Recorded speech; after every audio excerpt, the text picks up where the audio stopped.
Namo Buddhaya. Halo, apa kabar pemirsa Dhamma TV dimanapun Anda berada? Senang sekali saya kembali menemani Anda, Satna Dewi, sampai 1 jam ke depan. Tentunya dalam acara yang kita tunggu-tunggu bersama, Manage Your Mind. Mind is not everything, but everything is from mind. So, manage your mind.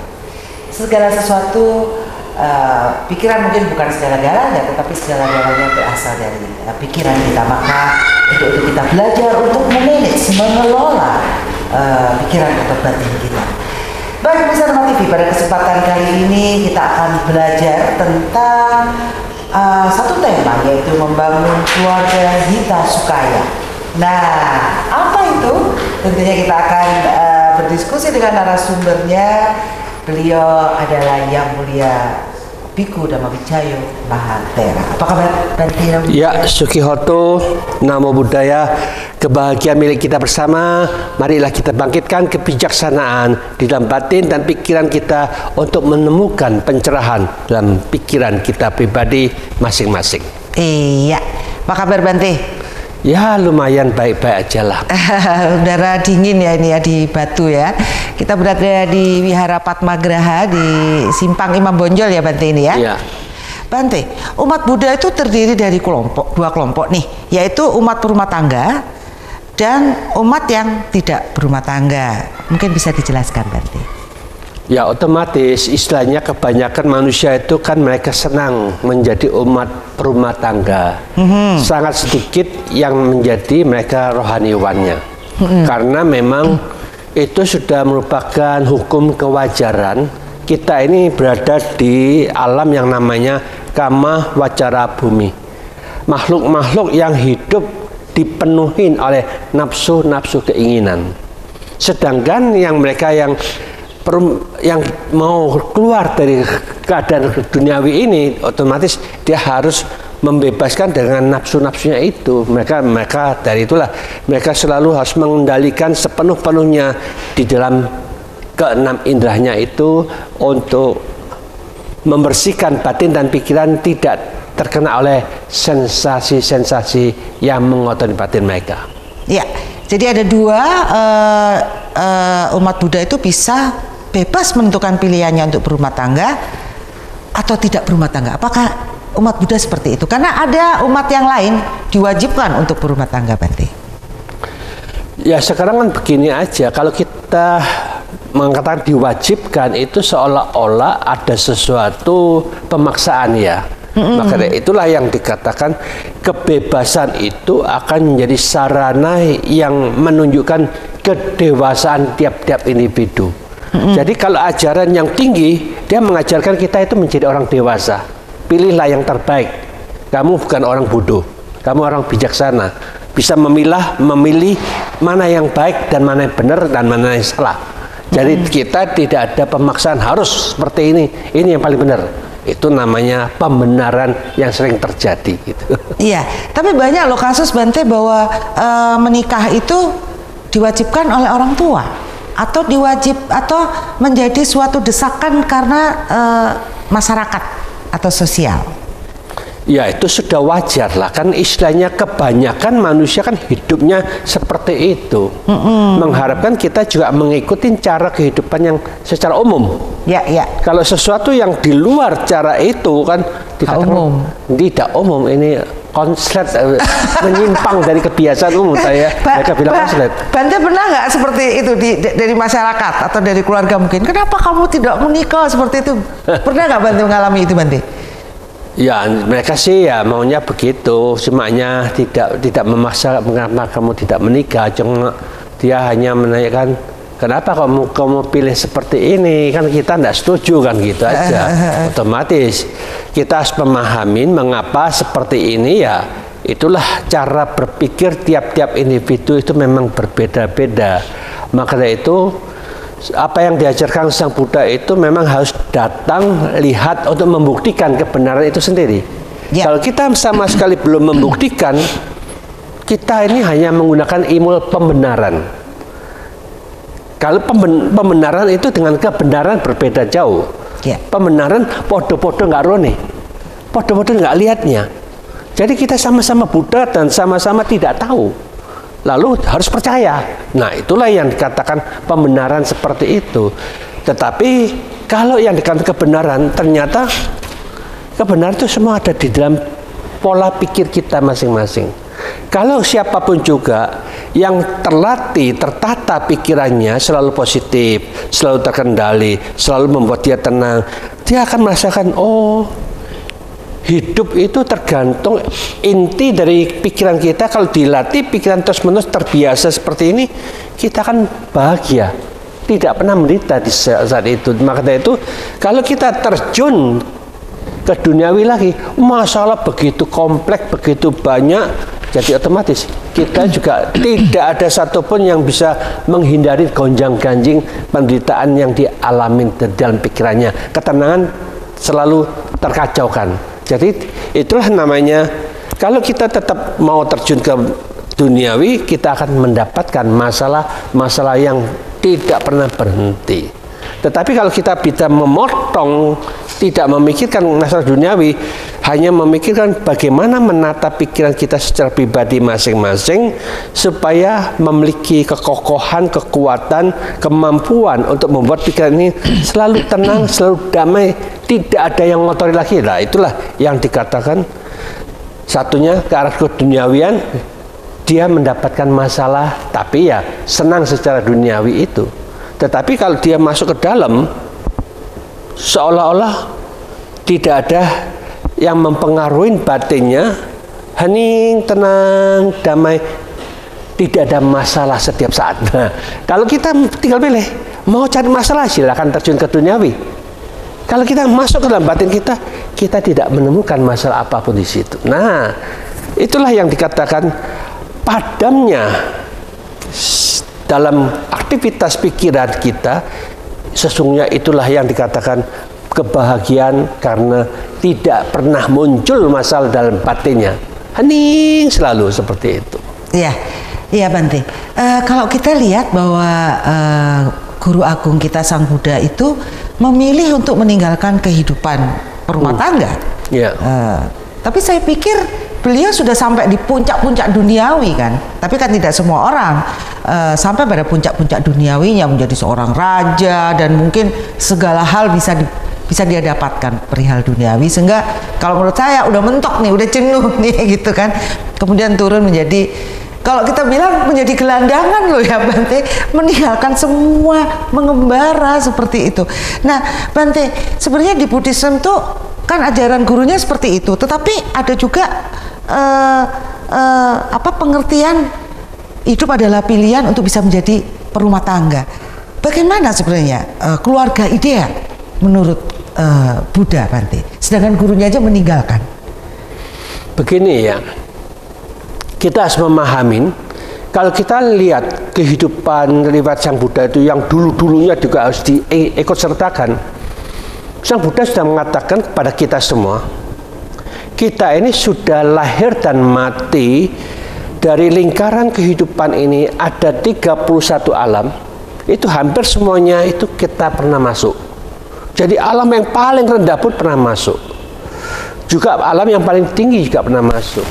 Tetapi ada 5 alam yang kita tidak pernah masuk, karena 5 alam ini adalah khusus untuk mereka yang sudah mencapai kesucian tingkatan ketiga. Jadi dari 31 tidak ada 5, jadi 26 alam yang pernah kita berulang-ulang masuk ke sana. Demikian juga Sang Buddha itu sudah pernah menjadi Raja Dewa, yang istilahnya orang dunia kata Raja Dewa itu seperti Tuhan gitulah. Tetapi sesungguhnya beliau bukan Tuhan, tetapi dia memang punya tanggung jawab untuk menjaga dunia, merawat dunia ini, bagaimana supaya dunia ini bisa terjadi aman, damai, dan tidak akan ada masalah. Terselenggara dengan baik ya. Dan lagi pula Buddha ini dulu juga pernah menjadi rajanya para raja. Jadi dia pernah menjadi pemimpin yang demikian hebatnya sehingga membuat kesejahteraan, kemakmuran rakyat-rakyatnya itu terwujud dengan nyata. Maka itu kalau kita pemerintah, siapapun yang mau jadi politikus mengikuti cara Sang Buddha, itu hebat. Oke. Karena dia tidak memikirkan untuk kepentingan pribadi, sungguh-sungguh untuk kepentingan rakyat. Ya. Baik. Nanti kita lanjutkan, Bante. Kayaknya ini bakalan panjang nih diskusi sama Bante. Oke, jangan kemana-mana pemirsa. Kita akan ketemu setelah yang satu ini.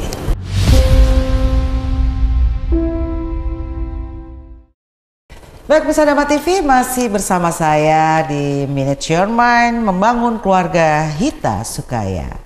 Baik, Bante, tadi kita terpotong ini. Jadi Siddhartha Gautama atau Sang Buddha ini pernah mengalami beratus-ratus kali di kehidupan di alam-alam yang dipahami oleh orang Buddha ya, Bante ya, oleh umat Buddha ya, Bante. Terus gimana, Bante? Ketika beliau menjadi raja, maharaja, raja di raja ini ya kan, dari raja-raja, itu gimana kisahnya, Bante? Ya itu, jadi raja di raja itu dia pernah menjadi seorang raja, tapi sebetulnya kalau dilihat-lihat berkali-kali juga. Dia menjadi rajanya dewa juga berkali-kali. Maka dari itulah yang dikatakan dia sudah ngalamin semuanya, sudah melihat semuanya. Maka dari itulah yang dikatakan pernah juga jadi pertapa yang sakti. Pokoknya kalau ilmu kesaktian dia sudah dapat semua. Dan pada saat itu dia melihat Sang Buddha, dia kagum. Aku mau seperti beliau, karena dia merasa dia lebih hebat daripada aku gitu loh. Jadi dia kepingin seperti itu. Ya, walaupun dia sudah hebat, tapi masih ada yang lebih. Masih ada yang lebih hebat daripada itu. Maka itu dia sangat tertarik. Aku mau jadi seperti itu. Jadi itulah yang memotivasi dia mau jadi seperti itu. Nah, saat itulah yang dikatakan dia punya tekad seperti itu dan Sang Buddha menyetujui. Oke, kamu nanti bisa jadi seperti itu. Nah, dengan demikian ini otomatis kehidupan seorang yang sudah mengalami segala-galanya ini otomatis dia sudah merasakan semua apapun juga yang dikatakan kebahagiaan secara duniawi, kebahagiaan secara alam-alam surgawi sudah dialami. Tapi dia belum menemukan kebahagiaan dari bebas dari semua sensasi itu. Nah, inilah yang sulit dan sangat jarang dimengerti oleh kebanyakan manusia. Maka dari itulah yang dikatakan agama Buddha ini sangat berbeda hanya di dalam apa yang dia tekankan, bahwa sesungguhnya di dalam alam semesta ini tidak ada yang dikatakan ini adalah aku. Tidak ada aku, itulah yang ajaran yang inti yang lebih lain dari yang lain. Kalau kita selalu ada konsep aku, agamaku, sukuku, namaku, hartaku, bojoku, anakku dan semuanya, ini aku. Itu sesungguhnya penyebab dari semua penderitaan. Oke. Coba kalau kita dicaci maki, difitnah orang lain yang sedang berusaha dicaci maki ke sana, kamu tidak tersinggung. Tetapi kalau dia mengarahnya ke kamu, wah dia mencaci maki saya, dia memarahi saya, wah kita juga marah toh, karena kita tahu kita yang dituju, dimarahin. Tetapi kalau dia marahin sama dia, iya ya. Kalau dia noleh ke sana, aku kok tidak marah. Dia noleh ke saya yang merasa aku kok yang dimarahin. Aku kok difitnah. Nah, itulah yang menyebabkan kalau kita mau bebas dari penderitaan, belajar agama Buddha itu luar biasa. Trik strategis, cara berpikir yang luar biasa dengan membebaskan, mengosongkan dan konsep keakuan, kita akan bebas dari penderitaan. Ya, di dalam berumah tangga, ketika kita berhubungan dengan seseorang nih, gitu ya Bante kan, seseorang itu kan dari keluarga lain, dari didikan yang lain gitu. Apakah di situ kita bisa belajar tentang egosentris itu, mengenali aku dan ternyata tidak ada? Apakah di dalam jalan perumah tangga kita bisa juga memahami hal itu? Sebetulnya semuanya itu bisa saja, kan tergantung diri kita mau menyediakan waktu tidak untuk merenungkan, menganalisa dan memeditasi. Kalau kita sungguh-sungguh melaksanakan apa yang Sang Buddha ajarkan, 2 jam pagi, 2 jam malam meditasi, lalu merenungkan dan menganalisa dengan yang nyata aja. Kita sekarang pernah dengarkan kata-kata yang kasar, yang jelek, yang kotor, macam-macam dari itu suara itu. Lalu saya masukkan, oh menyebabkan aku menderita seperti ini. Nah, suara ini gimana sih? Suara ya tetap suara. Tetapi kita ini yang menilai itulah. Menilai itulah bentuk-bentuk pikiran kita ini yang membuat kita tertekan, membuat kita menderita. Maka dari itulah bagaimana kita bisa menetralisir apapun suara-suara itu, kita tidak menilai. Dalam arti kata, bagaikan kita dimarahin pakai bahasa Jepang. Lalu kamu dimarahin dengan pakai bahasa Jepang gimana? Gak ngerti. Ya seperti itulah. Jadi perumpamaan seperti itu. Iya ya, aku kalau dimarahin dengan bahasa asing aku tidak ngerti. Karena tidak ada memori, sehingga kita tidak bisa menilai. Oh, dia menjelekkan aku, mencaci maki aku. Jadi otomatis kita tidak akan ngomel, tidak marah di dalam menanggapi dengan tetap cool gitu ya, tetap tenang, tetap damai, tetap seimbang karena kita tidak mengerti apa yang dikatakan. Nah, dengan cara begini bagaimana caranya kalau kita seperti ini bisa bahagia, tidak marah. Kalau dengan bahasa ini aku kok marah. Nah, itulah yang dianalisa, direnungkan, dipelajarin terus-menerus. Yang sering juga saya katakan, alangkah indahnya kita semua itu ada biografi, autobiografi sendiri. Tiap hari itu mencatat ada masalah. Kita semua masalah itu ada, tapi pernahkah kita merenungkan apa yang menyebabkan? Nah, penyebabnya ini kita catat juga. Kalau kita sudah tahu penyebabnya, otomatis Sang Buddha yang meminta kita gampang itu, sebabnya itu dibuang, selesai masalah itu sebenarnya. Ya, padam dari semua penderitaan karena kita mampu membuang penyebabnya itu. Ini untuk memadamkan. Lalu jalan keluarnya yang bagaimana? Nah, ini 3-4 hal ini dicatat tiap hari seperti itu. Lalu tiap minggu kita ulang, kita pelajari. Ini akan menjadi arti belajar kenyataan untuk mengatasi problema hidup dari semua orang. Jadi kita diajarkan jadi mandiri untuk belajar sendiri. Ya. Baik Bante. Jadi menjadi perumah tangga pun sebenarnya kita bisa melatih diri ya untuk hidup tanpa keakuan tadi. Ya, maka dari itulah belajar itu memang harus belajar bahwa sesungguhnya yang kita lihat itu hanya sinar. Yang kita dengar itu hanya suara getaran-getaran gelombang. Yang kita cium itu juga seperti itu. Jadi kita tergantung cara berpikir kita. Ini semua lihat hilang, lihat langsung hilang, dengar juga langsung hilang. Tapi kita menggenggam, dimasukkan dalam memori kita. Wah indah, wah jelek, wah kotor, wah merdu dan macam-macam ya. Dengan itulah yang dikatakan kita tetap menyimpan kebiasaan kita, simpan, tidak membiasakan melepaskan. Ya, saya ingin tahu Bante, di dalam pernikahan perkawinan Buddhis itu adakah suatu janji? Kayak gini misalnya di yang ajaran lain bahwa suami berkewajiban untuk memberikan nafkah lahir dan batin, misalnya kayak gitu.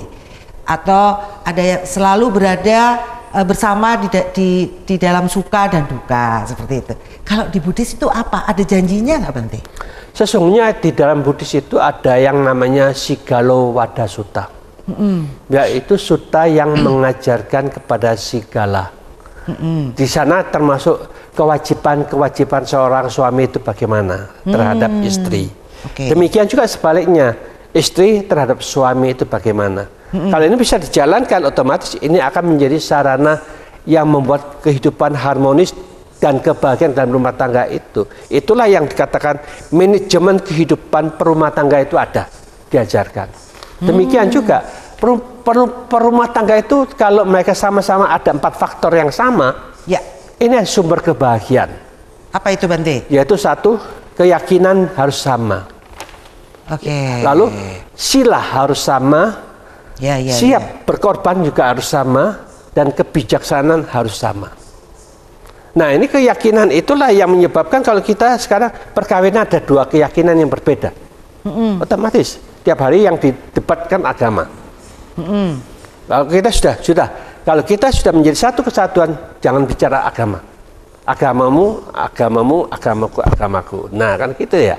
Jadi sudah tidak perlu perdebatan lagi. Nah, dengan demikian lalu kita menjaga tata kelola ucapan dan tingkah laku itu sangat penting. Orang menderita itu gara-gara ucapan dan tingkah lakunya. Kalau ucapannya terjaga, tingkah laku terjaga, tidak ada masalah dalam rumah tangga kita, tidak ada masalah dalam lingkungan kita, tidak masalah di dalam organisasi manapun juga, karena terjaganya mereka ucapan dan tingkah lakunya selalu baik dan benar. Nah, lalu masing-masing kalau berumah tangga itu mau menangnya sendiri ya nggak akan damai. Masing-masing mau berkorban lah. Ya wis, terkadang kita emosi, yang suami emosi, yang istrinya harus siap berkorban, menyadarin dia sekarang ini sedang ada masalah, menderita sekali, sehingga dia mengucapkan sesuatu yang menyakitkan kita. Tapi kita pahamin itu aja. Ya sudahlah, kita mengalah untuk membuat kedamaian, ya ta? Nah, sesudah selesai dia marahnya selesai, nanti sudah reda, enak, sedang bisa tertawa, dia baru jelaskan. Tadi itu masalahnya ini loh, kamu kok marahin aku, itu enggak. Iya, sorry. Aku tadi emosi banget. Nah, jadi jelas toh. Jadi ya, saling dijelaskan begitu, pengertian, oh reda. Jadi masalah itu bisa diselesaikan kalau siap berkorban setiap saat, bukan aku mau jadi raja, tidak, aku mau jadi ratunya. Saling mau begitu, akhirnya tidak akan jadi damai. Kita harus begitu. Jadi di sanalah yang dikatakan, kalau ini diikuti semua, kebijaksanaan sudah ada di dalam diri masing-masing. Jadi yang pintar, yang artinya kebijaksanaan, masing-masing itu pandai memisahkan dan memilah mana yang menyebabkan kita menderita, mana yang membuat kita harmonis, tidak membuat kedamaian dalam rumah tangga dijaga dengan baik. Itu tidak pernah dimunculkan, yang dimunculkan kedamaian, kebahagiaan bersama. Selesai. Iya. Itulah namanya bijaksana, memilah dan memilih yang terbaik. Ya, sangat luar biasa ini tadi ya pembahasannya, tapi memang harus dengan suatu proses. Kita akan lanjutkan pembicaraan kita setelah satu ini. Jangan kemana-mana.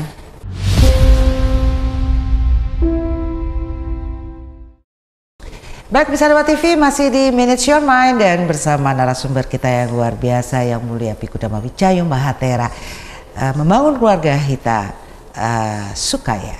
Ya, Bante, itu tadi sudah dijelaskan bagaimana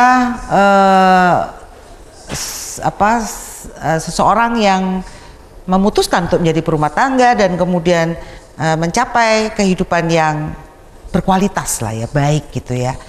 Itu ada 4, yaitu keyakinan yang sebanding, sila atau perilaku yang sebanding, dan kemurahan hati yang sebanding, dan akan mencapai kebijaksanaan yang sebanding. Nah, Bante, dalam Anguttara 462 disinggung tentang kebahagiaan beruas 4 dari seorang umat berumah tangga, yaitu perpaduan kesejahteraan dan kebahagiaan spiritual. Apa saja sih kebahagiaan beruas 4 itu? Mungkin ada nggak contoh-contoh sosok-sosok Bante yang sudah ditemui Bante? Saya juga ingin belajar ini. Ya, memang begitulah sesungguhnya di dalam dunia ini, masing-masing manusia itu harus ada keberanian untuk belajar. Karena belajar di dalam agama Buddha ini bukan belajar untuk percaya, tetapi belajar dari pengalaman-pengalaman dari Sang Buddha. Dia menjelaskan apa yang pernah dialami dan kehidupan yang lampau itu, karena sudah ada ilmunya, itu sudah dialami semuanya, sudah dibuktikan sendiri, itu mendatangkan kebahagiaan. Maka itulah yang dijelaskan, diterangkan, diuraikan, dibabarkan dengan sebaik-baiknya. Maka dari itu kalau kita hanya menunggu dari ceramah-ceramah seperti ini, kita tidak akan menemukan. Kita harus mencari sendiri, karena sekarang ini manusia itu sudah gampang untuk mencari ilmu apapun juga. Karena sekarang ada Mbak Google, hebat tuh, sakti dia. Ada AI. Iya, maka ada dari AI juga Bante. Jadi kita bisa cari apa saja di sana. Agama Buddha muncul di situ. Oh, ini agama Buddha seperti ini. Mau meditasi, menenangkan pikiran, ada seperti ini. Mau cara berumah tangga yang baik menurut agama A, B, C. Nah, kita bisa mencari situ data-data itu sudah jelas dan terang. Maka dari itu yang dipentingkan oleh Sang Buddha itu, marilah kita menyadarin, karena kitab suci itu ternyata ada di dalam diri kita masing-masing. Tidak pernah menekankan harus percaya dengan kitab suciku ini, tetapi menekankan kita ini sudah ada. Apapun yang kita lihat, lihatlah dengan penuh kesadaran. Kalau membuat batin dan pikiran kita tenang, jernih, damai, itulah kitab suci berjalan muncul dalam mata kita. Telinga kita juga sama. Apapun yang kita dengar, kalau itu membuat kita tetap tenang, tetap damai, tetap jernih, itu sudah memunculkan kitab suci di telinga kita. Begitu juga pikiran ini. Apapun yang kita pikirkan, tetap kita bisa menjaga keseimbangan, kejernihan, dan kedamaian. Itulah sesungguhnya kita sudah melaksanakan kitab suci yang nyata, karena itu semua membuat kita lebih damai dan bahagia setiap saat. Tetapi kalau kita melihat ini, kita benci, melihat sana, tidak senang, mendengarkan itu, membuat kita awut-awutan, ngawur, dan macam-macam. Jadi kita tidak pernah damai. Kalau guru-guru kita mengajarkannya sesuatu yang membuat kita jengkel, mangkel, terus menjelekkan sini, menjelekkan sana, sudah guru yang seperti ini sampah, tidak perlu didengarkan lah. Kan kita dengar di WA itu banyak yang ceramah seperti itu ya. Jadi kita tahu, oh batinnya dia masih kotor, ucapannya jadi kotor, jadi jangan dijadikan guru dia. Kalau batinnya dia bersih, sampai di mana kebersihannya? Iya Bante. Jadi ada 4 tadi Bante. Jadi perpaduan kesejahteraan dan kebahagiaan spiritual.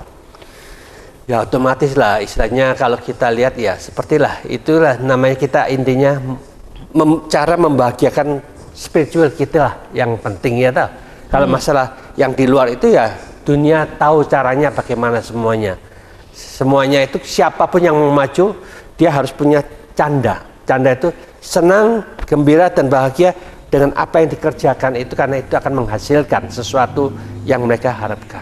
Canda itu bahasa Pali ya Bante? Iya, canda senang, gembira, dan bahagia apa yang sedang dikerjakan. Lalu wirya. Jadi semua mau berusaha, siapapun yang berusaha pasti dia ada berhasil. Jadi usaha ini yang ditekankan. Nah, usaha ini kita mau berhasil ya harus berusaha terus, berusaha. Nah, cita itu gunakan kekuatan pikiran kita, mengembangkan pikiran kita itu bagaimana, trik yang bagaimana untuk bisa memajukan semua hal.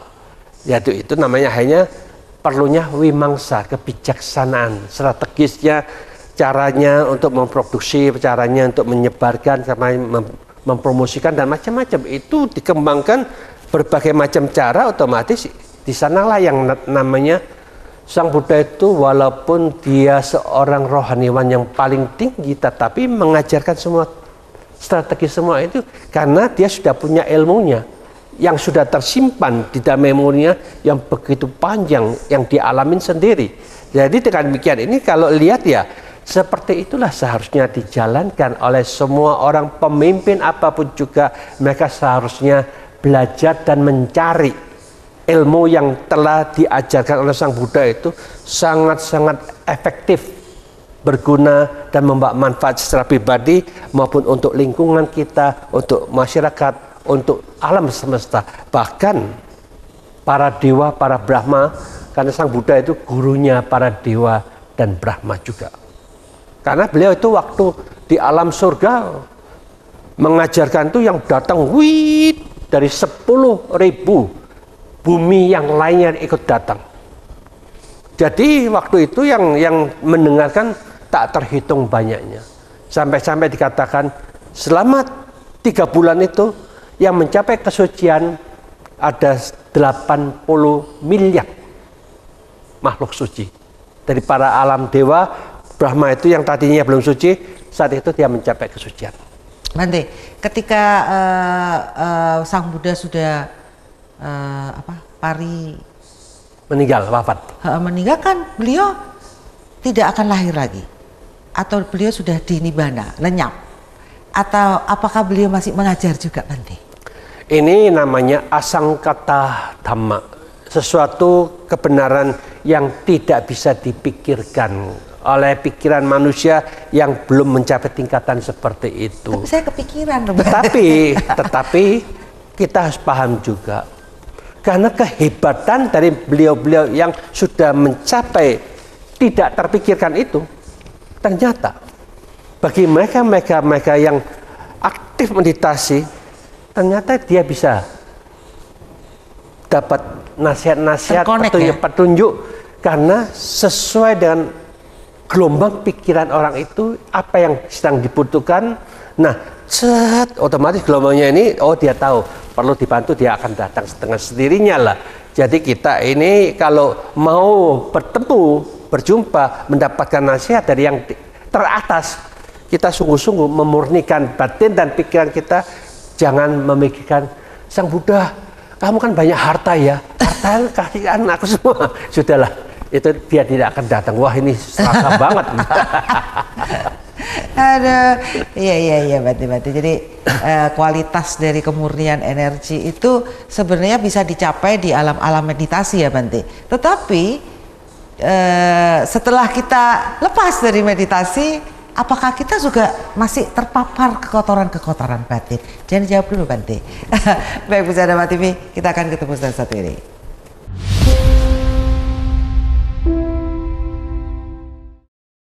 Ya, di segmen keempat masih bersama saya Sapna Dewi dan narasumber kita yang mulia Bu Dharma Wijaya Mahathera.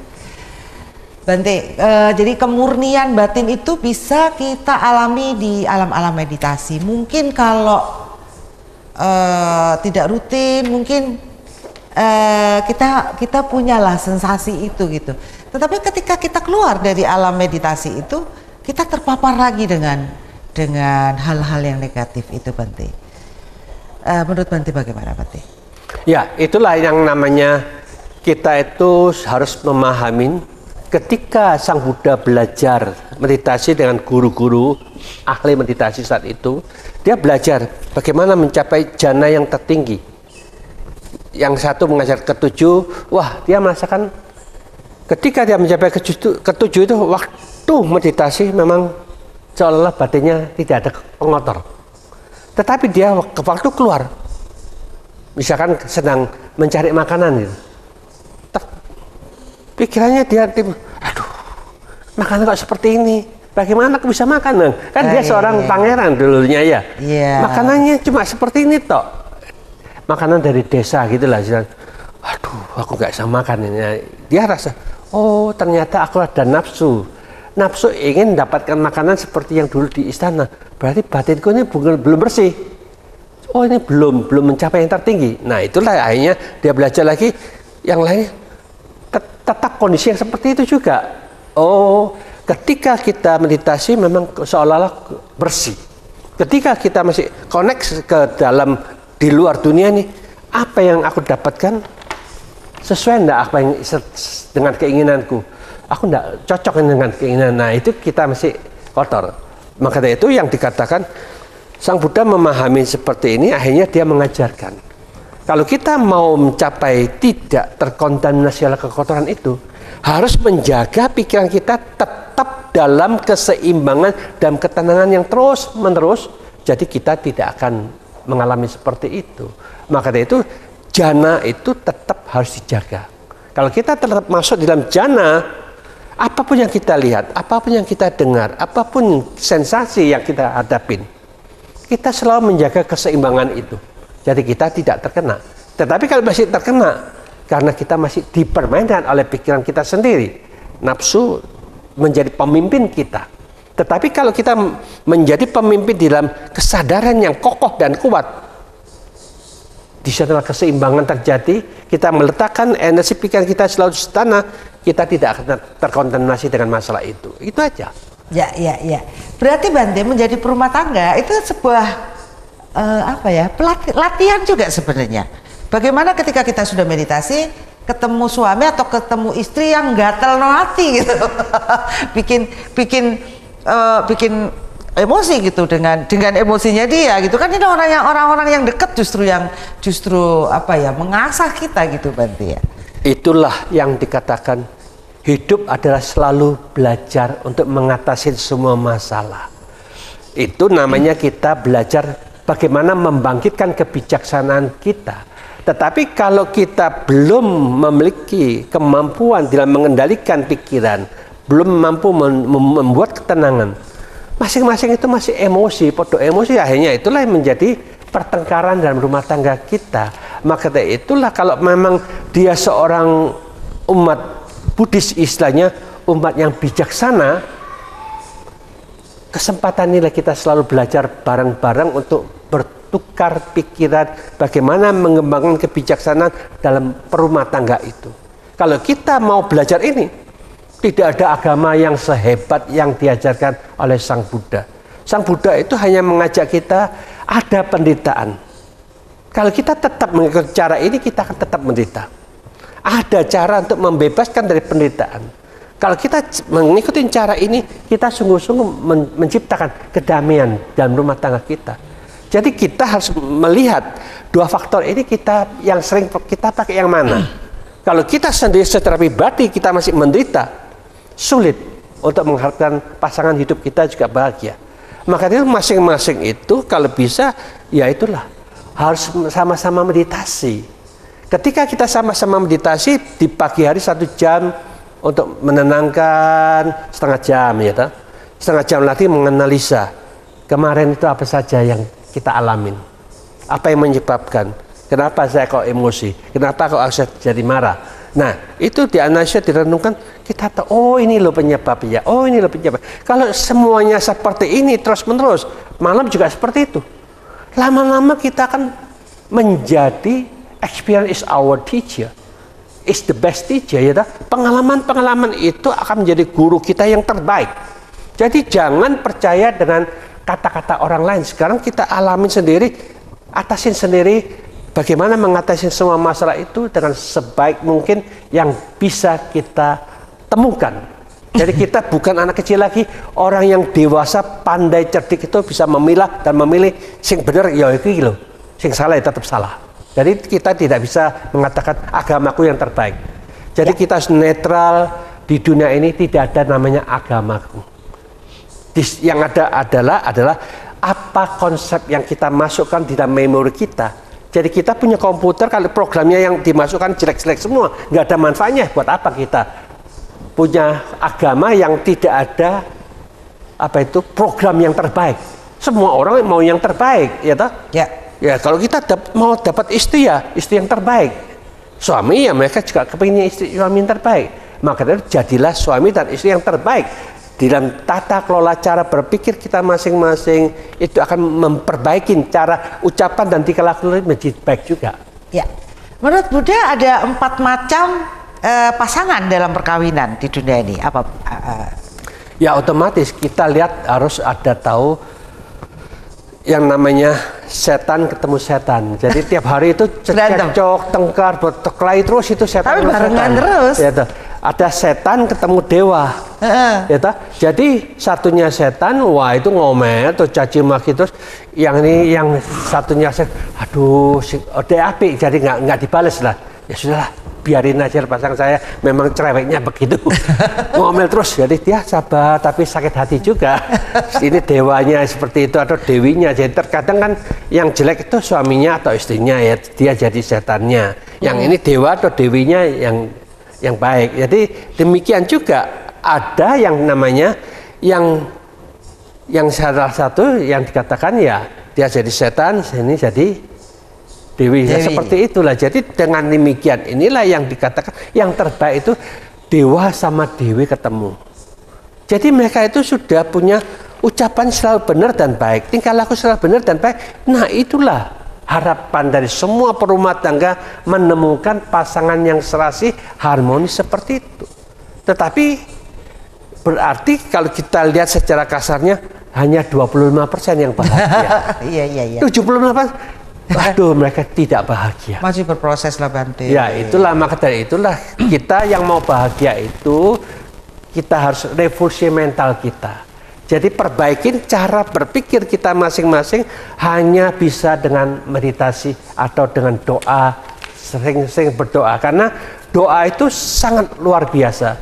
Karena di dalam doa pertama kali, terpujilah beliau yang maha suci, yang sempurna, atas usaha beliau sendiri.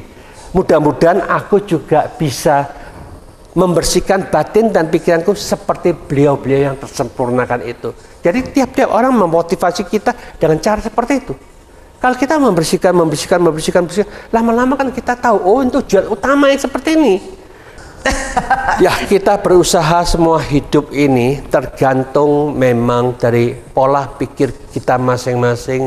Marilah kita berusaha perkembangkan, perkuat, perbanyak meditasi kita, karena itulah yang dikatakan siapapun juga mulai saat ini dan seterusnya, setiap detik kalau kita masih gelisah, takut, cemas, bingung, kacau, frustasi, stres, berarti kita ini masih memiliki sampah yang berat dalam pikiran kita. Mulai saat ini hilangkan semua sampah dengan rajin, semangat, bangkitkan terus-menerus, sadar damai, sadar damai, sadar damai. Di mana pikiran positif, disitulah energi gelombang positif itu akan kita bangkitkan secara terus-menerus, tidak perlu ragu dan tidak perlu bimbang, pasti. Ketika kita membangkitkan ini, disitulah sesungguhnya kita adalah orang yang pandai mengolah pikiran, membangkitkan kebahagiaan-kebahagiaan yang terus-menerus, sehingga kita menciptakan sumber kebahagiaan, menciptakan surga dalam kehidupan dunia kita dengan adanya sadar damai yang negatif, gelisah, takut, cemas, jengkel, mangkel, kita buang semua kebiasaan itu, jangan masuk ke sana, masuklah ke sadar damai terus-menerus. Jaminan kita mampu mengolah pikiran kita dengan tegas, lurus, berani, itu akan menciptakan sumber kebahagiaan, menciptakan surga dalam batin dan pikiran kita. Buktikan, laksanakan selama 2 minggu dengan sungguh-sungguh, karena ini sudah terbukti bagi mereka-mereka yang menjalankan kedamaian dan kebahagiaan mereka peroleh. Semoga jalan kebahagiaan ini bisa kita laksanakan bersama. Injih, terima kasih Bante. Saya ingat Suwargi Mama waktu itu sebelum beliau meninggal, beliau memberikan satu nasihat. Duk, kalau hatimu sudah tidak tergetar menghadapi apapun di luar sana, gitu. Jadi maksudnya ini ya Bante ya, stabil, udah stabil. Mau pujian, mau hinaan, maupun persoalan, kamu tetap anteng. Itu berarti kamu sudah ketemu. Apakah itu benar, Bante? Ya, bagus. Kira-kira harus begitu dilaksanakan seperti itu. Iya, itulah nasihat beliau sebelum beliau meninggalkan kehidupan manusia ini. Terima kasih atas perhatian Anda pemirsa, dan tentunya semoga apa yang kita bicarakan ini mendatangkan pencerahan bagi kehidupan kita. Saya Sapna Dewi beserta kru Dharma TV mengucapkan banyak terima kasih. Mohon maaf jika ada salah kata. Suki Hotu Namo Buddhaya.